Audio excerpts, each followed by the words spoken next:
मानव धर्म की जय। मैं सौराष्ट्र दौऱ्यातील अनुभव। बाबांच्या शब्द तुटला व 1.25 दुःखास पात्र झाले।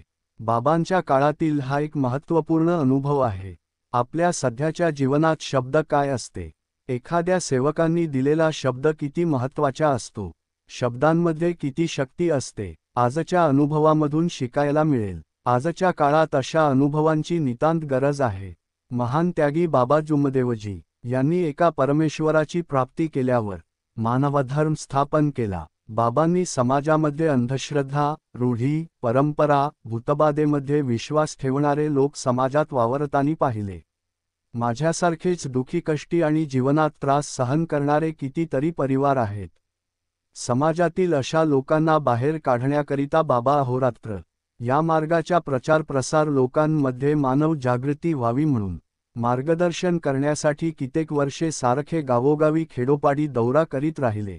त्यामुळे हा मार्ग अनेक सेवकांनी स्वीकारलेला आहे। आजच्या अनुभवातून या मार्गात हजारो कुटुंबातील सेवक आहेत। सुरुवातीला जरी या मार्गाची वाढ अत्यंत धीम्या प्रमाणात झाली तरी आता ती दिवसेंदिवस वाढतच आहे। बाबांनी केलेल्या प्रत्येक दौऱ्यात विशेष अनुभव येतात। सौराष्ट्र दौऱ्यातील सुद्धा असे अनेक अनुभव आहेत। ते अनुभव परमेश्वराने कशाप्रकारे घडवून आणले त्यातील हा सुंदर एक अनुभवावरून लक्षात येईलच। दिनांक 23 डिसेंबर 1982ला महानत्यागी बाबा जुमदेवजी यांच्या सौराष्ट्र दौरा सुरत शहर बघण्याचे ठरले। बाबा सेवकांबरोबर सुरत दर्शनाकरिता दुपारी 1 वाजता निघाले। निघताना बाबांनी सर्व सेवकांना आदेश दिला की आपण कोणत्याही देवळात किंवा मंदिरात गेलो तरी तेथील मूर्तीला नमस्कार करायचे नाही। फक्त मानवाने तयार केलेली कला बघू, कारण परमेश्वर हा दगडात वास करीत नसल्याने तो निर्जीव वस्तूमध्ये नाही तर तो सजीव आत्म्यामध्ये विराजमान आहे। सुरत शहर बघता बघता ते अंबामातेच्या देवळात गेले। बाबांना माहीत होते की माझे सेवक हे अज्ञान आहेत, त्यांना यामधलं फार काही कळत सुद्धा नाही। मार्गच सेवक जेमतेम नव्याने आलेले आहेत, त्यांतल्या यामधलं काही सेवकांना थोडंफार कळते। म्हणून तिथे बाबांनी पुन्हा सर्वांना आठवण करून दिली की मूर्तीला नमस्कार करू नये। आपण येथे या देशातील मानवांनी निर्माण केलेली कला पाहावयास आलो आहोत, तरी कला बघून पुढे जाऊया। देऊळ पाहिल्यानंतर सर्वजण खाली आले। देवळाच्या पायऱ्या शेजारी खालच्या बाजूला हनुमानजीचे मंदिर होते। सर्वजण देवळाच्या बाहेर निघाले, पण हेमराज सातपुते आणि आसाराम सव्वालाखे दोघेही सोबत होते व ते मागे राहिले।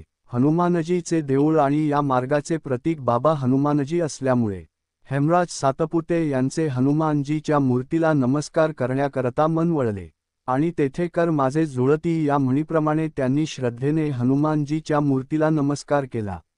आसारामजी सव्वालाखे यांनी पाहिले, परंतु दोघांनीही त्याबद्दल आपसात कोणत्याही प्रकारची चर्चा केली नाही किंवा एकमेकांना विचारणा केली नाही, किंबहुना ही आपली चूक झाली त्यांनी बाबांना सुद्धा सांगितले नाही।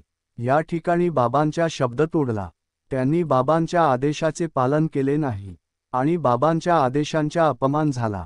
अर्थातच बाबांचे आदेश हेच परमेश्वराचे शब्द असल्यामुळे तो एका अर्थी परमेश्वराचा अपमान झालेला होता।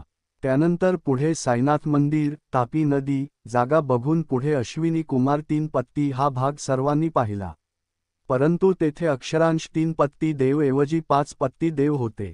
सर्वांनीच बाबांच्या आदेशाचे पालन करून कोणत्याही देवळात नमस्कार केला नाही। फक्त सौंदर्य सृष्टी व मानवाने बनवलेली कला, या नवनवीन तयार केलेली कलात्मक देवालय, भवन, इमारती मनाला भावून जातील असे रमणीय स्थळ पाहिले। अश्विनी कुमार 3 पत्ती बघून तिथून सायंकाळी लिंगायत खाडी येथे परत येण्यास निघाले। सुरत दर्शनाकरिता स्पेशल बस असल्याने परत येताना बसच्या समोर एक व्यक्ती आली आणि त्याला वाचवण्याकरिता बसच्या ड्रायव्हरने जोरात ब्रेक मारला। सातपुते हे मागच्या सीटवर बसून होते आणि आसारामजी सव्वालाखे हे समोरच्या सीटवर। जे 5 जण बसले होते त्यापैकी 1 जण होतं। ब्रेक जोराने मारल्यामुळे बस एकदम थांबली आणि बसमधील सेवक लोक आपापल्या सीटवरच आदळलेत, परंतु हेमराज सातपुते हा त्याच्या सीटवरून उडून आसाराम सव्वालाखेंच्या अंगावर जाऊन आदळला।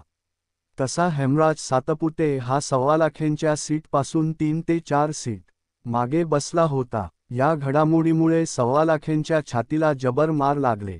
त्यामुळे सव्वालाखे जी मी मरतो आहे असे जोराने बसमध्येच ओरडू लागला. त्यानंतर बस सरळ डॉक्टरकडे नेण्यात आली. तेथे त्याच्यावर औषध उपचार करून, अपघाताची केस असल्यामुळे डॉक्टर औषधोपचार करण्यास तयार नव्हते. परंतु बाबांची महिमा ऐकून त्यांनी औषधोपचार केला.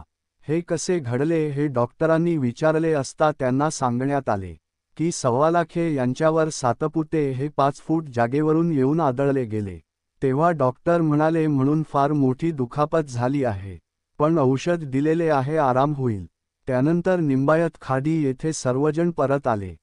रात्री 8 वाजता उधाणा यार्ड सुरत येथे सेवकांचे अनुभवात्मक भजन कार्य यावर चर्चासत्र झाली आणि शेवटी मानव जागृतीवर मार्गदर्शन केले.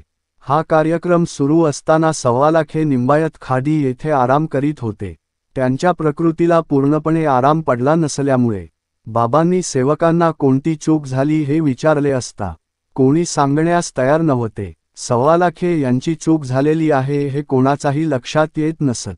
इकडे मार्गदर्शन सुरू असताना सव्वालाखे वारंवार भगवंताला विनवणी करत होते.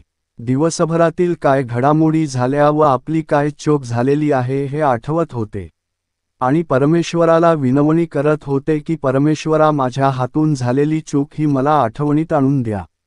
शेवटी सव्वालाखे यांच्या लक्षात त्यांच्या हातून झालेली चूक लक्षात आली.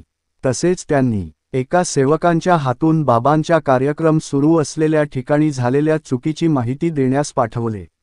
बाबांना ही गोष्ट कळल्यावर ते निंबायत खाडीला कार्यक्रम आटोपल्यावर परत आले. बाबांनी सातपुते यांना विचारले असता त्यांनी होकार दिले की मी हनुमानजीच्या देवळात नमस्कार केला व सव्वालाखे यांनी ते पाहिले, मी आपल्या आदेशाचे उल्लंघन केले, ही माझी महान चूक झाली आहे असे बाबा आणि उपस्थित सेवकांना सांगून तो पुढे म्हणाला की माझ्या हातून घडलेल्या चुकीबद्दल भगवान बाबा हनुमानजी तसेच महानत्यागी बाबा जुमदेवजी व उपस्थित सर्व सेवक बंधू मला क्षमा करतील अशी त्याने बाबांना विनंती केली. त्याप्रमाणे बाबांनी दोघांच्याही हातून घडलेल्या चुकीबद्दल क्षमा केली आणि तिकडे सव्वालाखे यांच्या प्रकृतीला आराम झाले. तत्पूर्वी सव्वालाखे यांना 1 तासापासून 3 वेळा बाबा हनुमानजीला क्षमा मागण्यास सांगितले होते. अशा प्रकारे बाबांनी दोघांनाही क्षमा करून त्यांच्या झालेल्या चुकीपासून मुक्त केले. परंतु ही चूक अगोदरच सांगितली असती तर त्या दोघांवर ही आपत्ती आली नसती. यावरून हे सिद्ध होते की चूक दाबून ठेवली, त्यातल्या त्यात बाबांच्या आदेशांचे पालन केले नाही तर किती मोठे दुःख येते. जसे चोरी करण्यापेक्षा चोरी करण्यास सांगणारा माणूस हा फार मोठा गुन्हेगार असतो, त्याप्रमाणे चूक करण्यापेक्षा चूक लपविणारा हा जास्त गुन्हेगार असतो हे सिद्ध होते. त्याचप्रमाणे परमेश्वराला चुकीची क्षमा मागितल्यास तो मानवाला क्षमा करून त्यांचे दुःख दूर करतो. इतका परमेश्वर मायाळू आहे. आज मार्गातले सेवक अशा प्रकारच्या पुन्हा पुन्हा चुका करणार नाही व बाबांच्या शब्दांचे उल्लंघन होणार नाही. त्यामागील अनुभवाचा मुख्य उद्देश आहे सेवकांच्या जीवनातील परिस्थितीवर आधारित नवनवीन अनुभव व मार्गदर्शन आम्ही आपल्यापर्यंत पुन्हा घेऊन येऊ. त्याकरिता मानव धर्म की जय या यूट्यूब चॅनलला लाईक करा, सबस्क्राईब करा आणि सगळ्यापर्यंत शेअर करा. आपण सगळ्यांनी शेवटपर्यंत हा व्हिडिओ ऐकला त्याबद्दल मी सगळ्या सेवक सेविकांना व बालगोपाल यांना माझ्या प्रेमपूर्वक नमस्कार. हा अनुभव आपल्याला कसा वाटला त्यावर नमस्कार असे लिहून कमेंट करा.